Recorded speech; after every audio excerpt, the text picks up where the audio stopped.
Question. Apart from this ഈ സ്വർണ്ണക്കൊള്ളയുമായി ബന്ധപ്പെട്ട വാർത്തകൾ അതൊന്നും ഞാൻ ഇന്നിപ്പോൾ ഇവിടെ സംസാരിക്കുന്നത് ശരിയല്ല. ഇത് ഡൈല്യൂട്ട് ചെയ്യലാണ് ഈ സംസാരിച്ചിട്ട്. അതിനെക്കുറിച്ചല്ല ഇവിടെ ആളുകൾ പ്രതികരിക്കും. സഹോദരി ക്ഷമിക്കുക. വേണ്ടിയാണോ ആ തീരുമാനം എടുത്തത്? അവരെ ഭ്രാന്തന്മാർ എന്ന് ഞാൻ വിശേഷിപ്പിക്കുന്നത്, അവരെ യഥാർത്ഥത്തിൽ വിശേഷിപ്പിക്കേണ്ട വാക്ക് ഉപയോഗിക്കുന്നത് എൻ്റെ സംസ്കാരത്തിന് യോജിക്കാത്തതുകൊണ്ടാണ്. ഭ്രാന്തന്മാരെന്നേ ഞാൻ വിളിക്കുന്നത്. ബാക്കി സിനിമകളും ഞാൻ നോക്കുന്നു. അവർ ഫർണൈസസ് പ്രശസ്തമായ ലാറ്റിൻ അമേരിക്കൻ ചലച്ചിത്രകാരൻ്റെ സിനിമയാണ്. അങ്ങനെയുള്ള ഈ ചലച്ചിത്രോത്സവത്തിൽ ആസ്വാദകരെ ത്രസിപ്പിക്കേണ്ട സിനിമകളാണ്. ബാറ്റ്ഷിപ്പ് പൊത്തങ്കിനാകട്ടെ ആ സിനിമ ഇറങ്ങിയതിൻ്റെ 100ാം വർഷമാണിത് എന്നതിൻ്റെ അടിസ്ഥാനത്തിൽ ഉൾപ്പെടുത്തിയ സിനിമയാണ്. ഇവിടെ മുമ്പ് പ്രദർശിപ്പിക്കപ്പെട്ട സിനിമകളുടെ എല്ലാം പോസ്റ്ററുകളെല്ലാം ഉള്ളിലുണ്ട്. അത് ഞാൻ നടന്ന് കാണുകയായിരുന്നു. ക്ലാസിക്കുകളാണ്.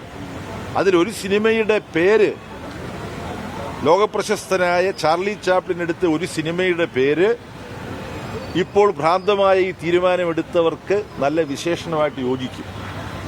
അത് ഞാൻ ക്വിസായിട്ട് ചോദിക്കുകയാണ്, നിങ്ങൾക്ക് പറയാൻ പറ്റുമോ അത് ഏതാണ് ആ പേരെന്ന്? The great dictator. അപ്പോൾ നമ്മുടെ രാജ്യം എത്ര അപകടകരമായ ഒരു അവസ്ഥയിലേക്ക് പോവുകയാണ് എന്ന് തെളിയിക്കുന്ന ഒരു സംഭവവികാസമാണിത്. ഇതിനെ ചലച്ചിത്ര ആസ്വാദകരെല്ലാം സാധ്യമായ എത്ര ശക്തമായ ഭാഷയിൽ അപലപിക്കണം.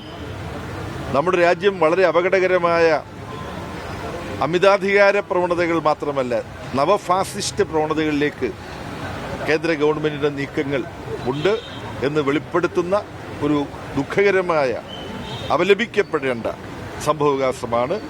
ഈ ചലച്ചിത്രമേളയെ തന്നെ അട്ടിമറിക്കുക എന്നുള്ള ലക്ഷ്യത്തോടു കൂടിയിട്ടാണ്. ഇത് ഭരണഘടനാദത്തമായ ഫെഡറൽ തത്വങ്ങളുടെ ലംഘനം കൂടിയാണ്. ഒരു സംസ്ഥാന ഗവൺമെന്റിന് ഒരു ഫിലിം ഫെസ്റ്റിവൽ നടത്താൻ പോലും മോഡിയും അമിത്ഷായും കൂടെ ചേർന്ന് അനുവദിക്കില്ല. ക്ഷമിക്കേണ്ട, ഒരാളുടെ പേര് വിട്ടുപോയി, മോഹൻ ഭഗത്, RSSന്റെ ചീഫ്. ഇവര് ഒരു സാംസ്കാരിക ജീവിതം ഇന്ത്യയിലെ ജനങ്ങൾക്ക് നിഷേധിക്കുകയാണ്. ഇതിനെതിരായിട്ട് ശക്തമായി പ്രതിഷേധിക്കണം എന്ന് മാത്രം പറഞ്ഞുകൊണ്ട് ഞാൻ നിർത്തുകയാണ്.